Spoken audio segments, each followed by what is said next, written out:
ನಿರೀಕ್ಷೆಯ ವಾಕ್ಯ ಈ ಕಾರ್ಯಕ್ರಮವನ್ನು ನೋಡಲು ಕೇಳಲು ಪ್ರಿಯರೇ ನಿಮ್ಮೆಲ್ಲರನ್ನ ಯೇಸು ಕ್ರಿಸ್ತನ ಹೆಸರಿನಲ್ಲಿ ಸ್ವಾಗತಿಸ್ತೇನೆ.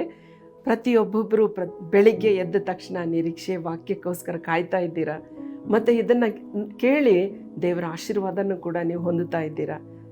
ದೇವರು ನಿಮ್ಮನ್ನು ಆಶೀರ್ವದಿಸಲಿ. ಇಂದಿನ ಧ್ಯಾನಕ್ಕಾಗಿ ಆರಿಸಿಕೊಂಡಂಥ ವೇದ ಭಾಗವು ಎಫೆಸದವರಿಗೆ ಬರೆದ ಪತ್ರಿಕೆ 2ನೇ ಅಧ್ಯಾಯ 13ನೇ ವಚನ.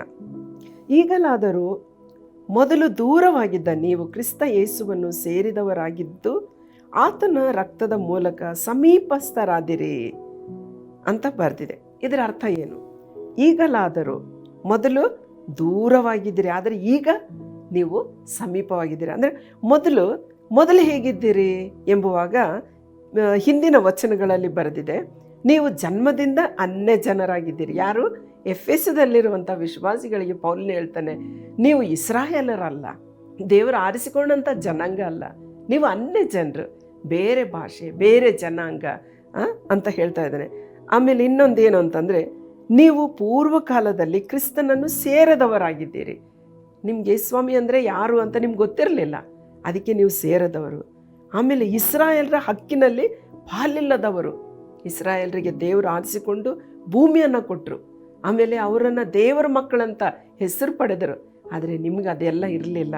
ಅದಕ್ಕೆ ಅಬ್ರಾಹ್ಮನಿಗೆ ಉಂಟಾದ ವಾಗ್ದಾನಕ್ಕೆ ಸಂಬಂಧವಾದ ಒಡಂಬಡಿಕೆಗಳಲ್ಲಿ ಸೇರಿದವರು ನೀವು ಅಲ್ಲ ಅಂತ ಪೌಲನು ಎಫೆಸದಲ್ಲಿರುವಂಥ ಸಭಿಕರಿಗೆ ಹೇಳ್ತಾ ಇದ್ದಾನೆ.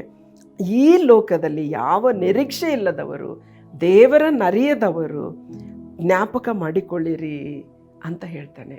ಹಾಗಾದರೆ ನಾವು ಕೂಡ ಅದೇ ಪರಿಸ್ಥಿತಿಯಲ್ಲಿದ್ವಿ. ಆದರೆ ಯೇಸು ಕ್ರಿಸ್ತನು ಈ ಪ್ರಪಂಚದಲ್ಲಿ ಮಾನವ ರೂಪ ಧರಿಸಿ ಬಂದಾಗ, ದೇವಕುಮಾರನಾಗಿ ಆತನು ಬಂದ ನಂತರ ಪರಿಸ್ಥಿತಿಗಳು ಬದಲಾಯಿತು. ನಾವು ದೇವರ ಮಕ್ಕಳಾಗುವ ಅಧಿಕಾರ. ಯಾಕೆಂದರೆ ಯೋಹಾನ 1:12 ಹೇಳ್ತದೆ, ಯಾರ್ಯಾರು ಆತನನ್ನು ಅಂಗೀಕರಿಸಿದರೋ, ಅಂದರೆ ಆತನ ಮೇಲೆ, ಅಂದರೆ ಯೇಸು ಕ್ರಿಸ್ತನ ಮೇಲೆ ನಂಬಿಕೆ ಇಟ್ಟರು, ಅವರಿಗೆ ದೇವರ ಮಕ್ಕಳಾಗುವ ಅಧಿಕಾರ. ಯಾವಾಗ ನಾವು ದೇವರ ಮಕ್ಕಳಾಗುವ ಅಧಿಕಾರ ಸಿಕ್ಕಿತೋ, ನಮಗೇನು ಸಿಕ್ಕಿತು? ನಮಗೆ ಪರಲೋಕದ ಸ್ವಾಸ್ಥ್ಯ ಸಿಕ್ಕಿತು. ನಾವು ಆತ್ಮಿಕ ಇಸ್ರಾಯೇಲ್ರಾಗಿ ಬೆಸುಗೆ ಹೊಂದಿದ ಒಂದು ಜೀವನ ನಮ್ಮದಾಗಿಬಿಟ್ಟಿದೆ. ಹಾಗಾದರೆ ಪ್ರಿಯರೇ, ನಾವು ಆರಿಸಿಕೊಂಡಂಥ ಜನಾಂಗವಾಗಿದ್ದೇವೆ.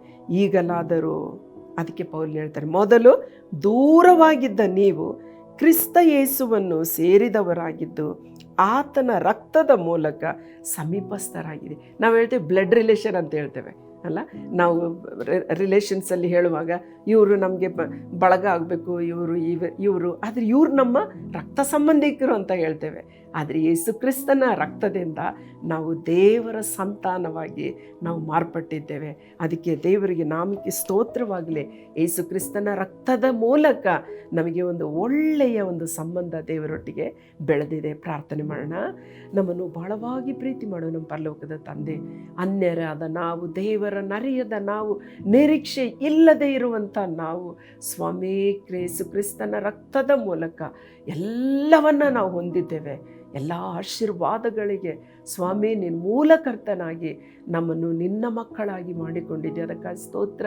ಆ ಶಿಲುಬೆಯ ಮರಣದ ಮೂಲಕ ನಮಗೆ ದೇವರ ಮಕ್ಕಳಾಗುವ ಅಧಿಕಾರ ಸಿಕ್ಕಿದೆ. ಅದಕ್ಕಾಗಿ ಸ್ತೋತ್ರ ಸಲ್ಲಿಸ್ತೇನೆ. ಈ ಕಾರ್ಯಕ್ರಮ ನೋಡು ಒಬ್ಬೊಬ್ಬರನ್ನು ನೀನು ಆಶೀರ್ವದಿಸು.